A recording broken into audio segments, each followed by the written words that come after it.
राधे राधे। आज पौष माह का दूसरा दिन है और पहला मंगलवार है। इस दिन के स्वामी स्वयं संकट मोचन हनुमान जी हैं। हनुमान जी की आराधना करने से हमें विशेष फलों की प्राप्ति होती है। इस दिन से हमें सुंदरकांड का पाठ करना चाहिए और प्रतिदिन हनुमान चालीसा करनी चाहिए और साथ में मंगलवार की कथा सुननी चाहिए। और मंगलवार को जो प्रदोष व्रत आता है उसका कठिन उपवास करके शिव जी और हनुमान जी की पूजा अर्चना करनी चाहिए।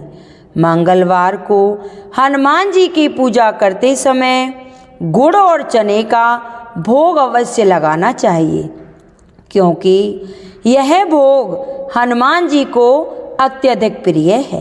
मंगलवार के दिन हनुमान जी को चमेली का तेल या घी में सिंदूर लगाकर तिलक करना चाहिए। ऐसा करने से घर में सुख समृद्धि आती है। अगर कोई व्यक्ति कर्ज से पीड़ित है तो वह कर्ज से मुक्ति पा लेता है। अगर आपके ऊपर बहुत ज़्यादा कर्जा है और ख़त्म होने का नाम नहीं ले रहा है तो आप ऐसा करें कि कर्ज की पहली किस्त मंगलवार को चुकानी चाहिए। ऐसा करने से कर्ज से बहुत ही जल्दी मुक्ति मिल जाती है। और अगर आप कर्ज लेने की सोच रहे हैं तो हमेशा ध्यान रखना चाहिए कि कर्ज हमेशा बुधवार को लेना चाहिए। तो आइए अपने मंगल की जीवन कामना करते हुए शुरू करते हैं मंगलवार व्रत कथा। बोलो हनुमान जी महाराज की जय हो। हनुमान जी भगवान भोलेनाथ के ही अवतार माने जाते हैं। एक समय की बात है कि एक गांव में ब्राह्मण दंपत्ति रहा करते थे। उनके कोई संतान नहीं थी, जिसके कारण वे बहुत ही दुखी रहा करते थे। एक बार ब्राह्मण ने ब्राह्मणी से कहा कि मैं वन में जाकर हनुमान जी की पूजा करता हूँ, शायद हमें संतान की प्राप्ति हो जाए। तो उसी दिन वह ब्राह्मण वन में चला गया और वहाँ जाकर अपने पुत्र की कामना से हनुमान जी की पूजा करने लगा। उस ब्राह्मण की पत्नी भी पुत्र प्राप्ति के लिए हर मंगलवार के दिन व्रत करने लगी। वह मंगलवार के दिन व्रत के अंत में हनुमान जी को भोग लगाकर फिर अंत में स्वयं भोजन किया करती थी। यह उसका नियम था। वह अपने नियम से कभी नहीं चूकती थी। एक बार व्रत के दिन ब्राह्मणी भोजन नहीं बना पाई और ना ही हनुमान जी को भोग लगा सकी। तो उसने प्रण किया कि वह अगले मंगलवार को हनुमान जी को भोग लगाकर ही भोजन करेगी। तो इस तरह का प्रण करके वह ब्राह्मणी 6 दिन तक भूखी प्यासी रही। 7वें दिन मंगलवार को हनुमान जी की पूजा अर्चना करके जैसे ही वो चलने लगी तो उसे चक्कर आ गया और वो बेहोश हो गई।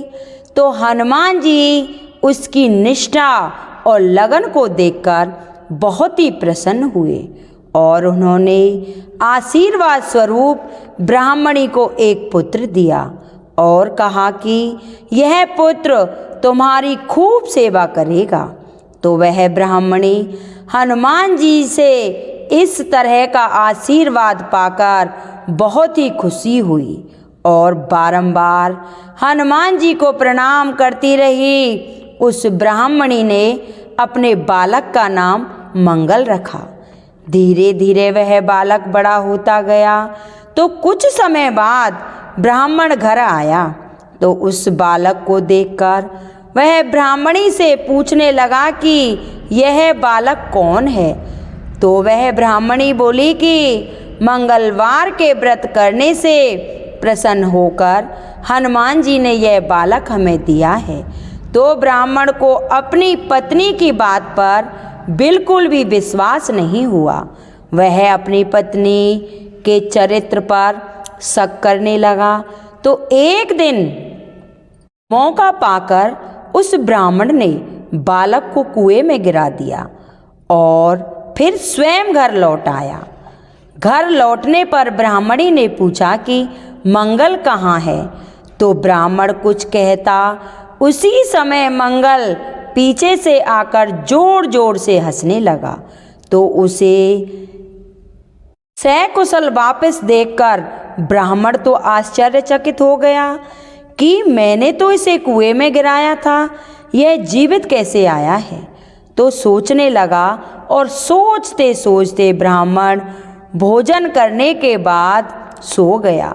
फिर रात को हनुमान जी ने सपने में ब्राह्मण को दर्शन दिए और कहा कि हे ब्राह्मण, यह पुत्र मैंने ही तुम्हें दिया है और तुम अपनी पत्नी के चरित्र पर शक करते हो। यह बात बिल्कुल भी अच्छी नहीं है। तो ब्राह्मण सत्य जानकर बहुत ही खुश हुआ और सुबह उठकर ब्राह्मण ने अपनी पत्नी से क्षमा मांगी और सारी बात बताई और उसके बाद से ब्राह्मण और ब्राह्मणी खुशी से रहने लगे और वे प्रत्येक मंगलवार को व्रत रखने लगे। जो भी मनुष्य मंगलवार व्रत कथा को पढ़ता है, सुनता है या सुनाता है और नियम से व्रत रखता है, उसे हनुमान जी की कृपा से उसकी सारे कष्ट दूर हो जाते हैं और सर्व सुखों की प्राप्ति होती है और वह हनुमान जी की दया का पात्र बनता है। बोलो हनुमान जी महाराज की जय हो।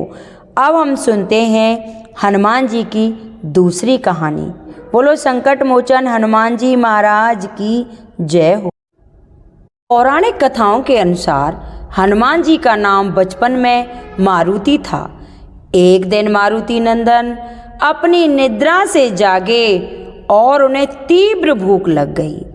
उन्होंने पास के एक वृक्ष पर लाल पका फल देखा जिसे खाने के लिए वे निकल पड़े। दरअसल मारुति जिसे लाल पका फल समझ रहे थे वे सूर्य देव थे। वह अमावस्या का दिन था और राहु सूर्य को ग्रहण लगाने वाले थे, लेकिन वह सूर्य को ग्रहण लगा पाते उससे पहले ही हनुमान जी ने सूर्य को निगल लिया। राहु कुछ समझ नहीं पाए कि हो क्या रहा है। उन्होंने इंद्र से सहायता मांगी। इंद्रदेव के बार बार आग्रह करने पर जब हनुमान जी ने सूर्यदेव को मुक्त नहीं किया तो इंद्र ने वज्र से उसके मुख पर प्रहार किया, जिससे सूर्यदेव मुक्त हो गए। वही वज्र के प्रहार से पवन पुत्र मूर्छित होकर पृथ्वी पर आ गिरे और उनकी ठोड़ी टेढ़ी हो गई।